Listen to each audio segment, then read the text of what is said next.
Oh shit balls. Is it gonna chase me forever? Not today, fool. Can't get me.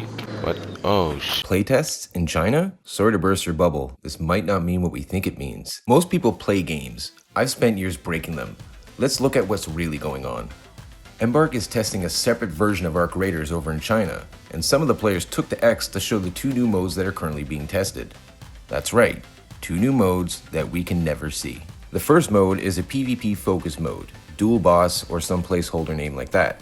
This will be a map condition where both the Queen and the Matriarch spawn in the same round.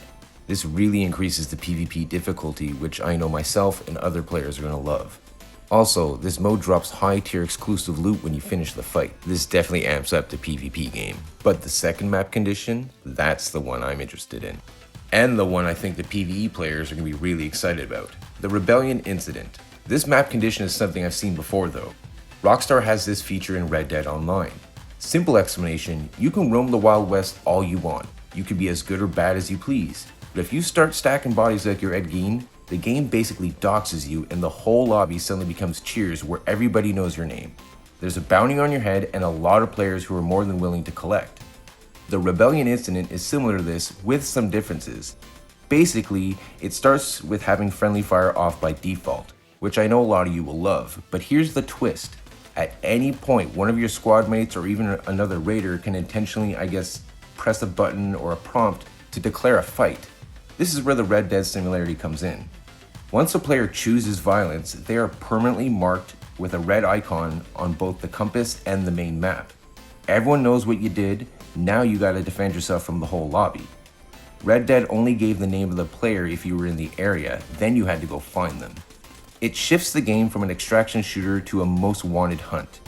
It's a pretty sick way to let the players self-regulate the lobby. With this mode being PvE focused, the loot pool for this map condition has been massively increased. This gives new players and PvE players a chance to catch up on loot they weren't able to grab for whatever reason. Now, here's the bubble bursting part.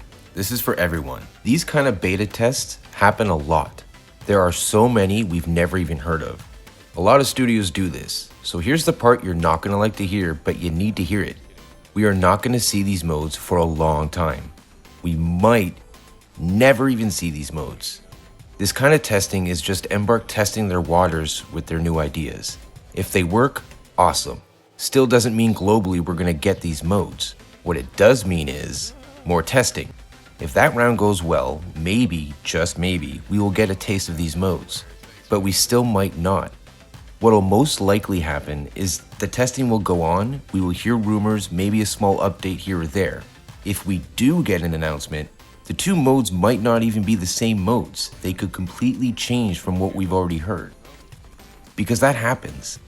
The number of projects I've been on and I'm testing something for months and out of nowhere a producer wants to make a big change, so now the dev team starts making those changes. Now I'm stuck testing a weird broken version of something I once knew. Point is, changes happen. I've seen entire features that were 90% finished get scrapped in an afternoon. That's the reality of game development. I want to be very clear. I'm not trying to be a jerk, and I'm not trying to be better than you guys, and I don't think you guys are stupid. I've seen this before, and it's because Arc is so popular right now, it's the only reason we were able to hear about these leaks to begin with. This is quite standard practice for most studios, is to take your ideas and test them somewhere else. We need to just start taking these things with a grain of salt and not jump on every bandwagon that starts saying, new mode's coming, because they're not coming, guys. They're not. Or definitely not anytime soon.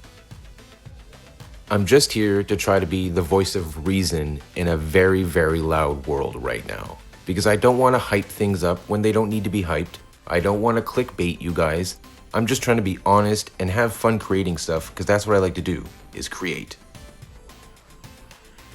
Either way, as a tester, I love this kind of news. It means Embark is really cooking, like I said, and they're tasting their food before they serve it up to us. Now, will we get the exact modes we're talking about today? Maybe, maybe not. I can't say for sure. I do think these are strong ideas, and I'm down to see where they go. But for the PvE mode, I think it would be a lot cooler and really amp up the tension if they took the Rebellion Incident and made it a permanent feature throughout Arc Raiders instead of just a dedicated mode. What do you think? When do you think we will get these 2 new map conditions? Or do you agree with me that we might not see these modes for a long time? Let me know in the comments. This is exciting news for sure. I just wanted to share my views. I hope I did this news justice. If this gave you some clarity, let me know in the comments. Have a good one, gamers. And remember, I can't tell you where I've been, but I can tell you what I've learned.